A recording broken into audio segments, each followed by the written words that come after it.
أعوذ بالله السميع العليم من الشيطان الرجيم ووصينا الإنسان بوالديه إحسانا Kami perintahkan kepada manusia supaya berbuat baik kepada dua orang ibu bapaknya. حملته أمه كرها ووضعته كرها Ibunya mengandungnya dengan susah payah dan melahirkannya dengan susah payah pula. وحمله وفصاله 30 شهرا Mengandungnya sampai menyapihnya adalah 30 bulan. حتى إذا بلغ أشده وبلغ 40 سنة Sehingga apabila dia telah dewasa dan umurnya sampai 40 tahun, قال رب أوزعني أن أشكر نعمتك التي أنعمت علي وعلى والدي ia berdoa, "Ya Tuhanku, tunjukilah aku untuk mensyukuri nikmat Engkau yang telah Engkau berikan kepadaku dan kepada ibu bapakku, وأن أعمل صالحا ترضاه dan supaya aku dapat berbuat amal yang soleh yang Engkau ridhoi.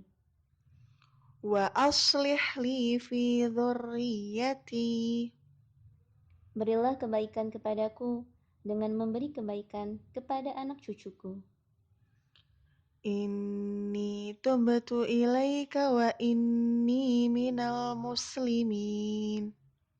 Sesungguhnya aku bertobat kepada Engkau, dan sesungguhnya aku termasuk orang-orang yang berserah diri. Sadaqallahul azim.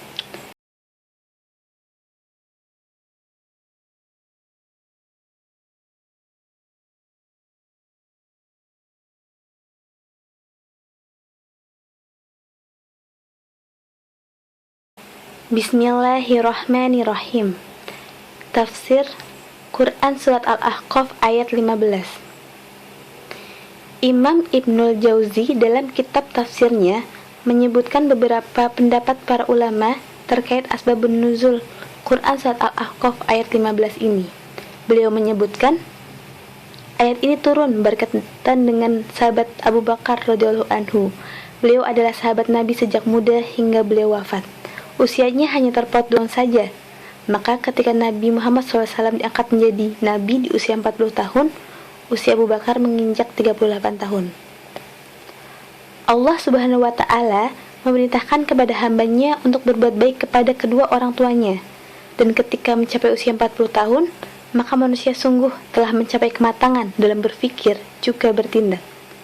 Dan pada usia inilah Nabi Muhammad SAW mendapat wasiat dari Allah untuk berdoa sebagaimana firman-Nya,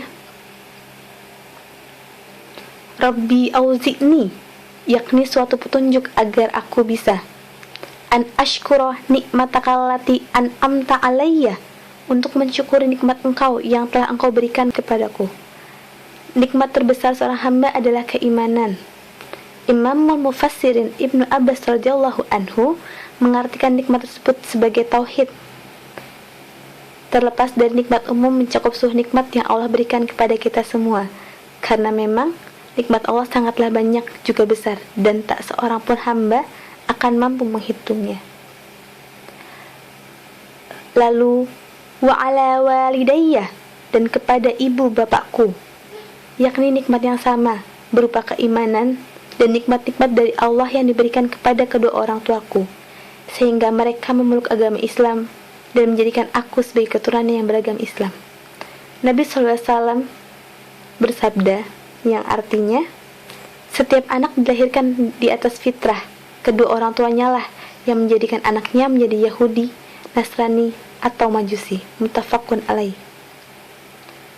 Kemudian, wa an a'mala sholihan, dan supaya aku dapat berbuat amal yang saleh, yakni amalan yang ditujukan kepada wajah Allah dan mengikuti petunjuk Nabi Muhammad SAW. Dan barang siapa yang berbuat amal saleh, maka ia mendapatkan pahala yang tidak putus-putus dan surganya. Lalu tardoha, yang engkau ridhoi, yakni amal-amal saleh yang diridhoi dan dicintai oleh Allah untuk seluruh amal ibadah. Lalu wa aslihli fi dzurriyyati, berilah kebaikan kepadaku dengan memberi kebaikan kepada anak cucuku, yakni agar keturunanku semuanya masuk Islam dan mentauhidkanmu, mendapatkan karunia anak-anak dan cucu-cucu yang saleh-salehah, yang merupakan dambaan setiap insan yang bertakwa. Kemudian inni tubtu ilaik, sesungguhnya aku bertaubat kepada engkau, yakni aku benar-benar bertaubat dengan memohon ampun kepada engkau, wahai Zat yang Maha Pengampun dan menerima taubat. Sungguh kesalahan-kesalahanku sangat banyak dan aku belum dapat menaikkan rasa syukur kepada engkau atas nikmat-nikmat yang telah engkau berikan. Kemudian ditutup dengan wa inni minal muslimin, dan sesungguhnya aku termasuk orang-orang yang berserah diri, yakni aku adalah termasuk kaum muslimin. Islam yang secara umum mencakup seluruh agama yang dibawa Nabi dan Rasul dari Adam alaihissalam hingga Nabi Muhammad SAW. Juga Islam secara khusus, yakni agama yang dibawa oleh Nabi Muhammad SAW kepada seluruh umat manusia maupun jin.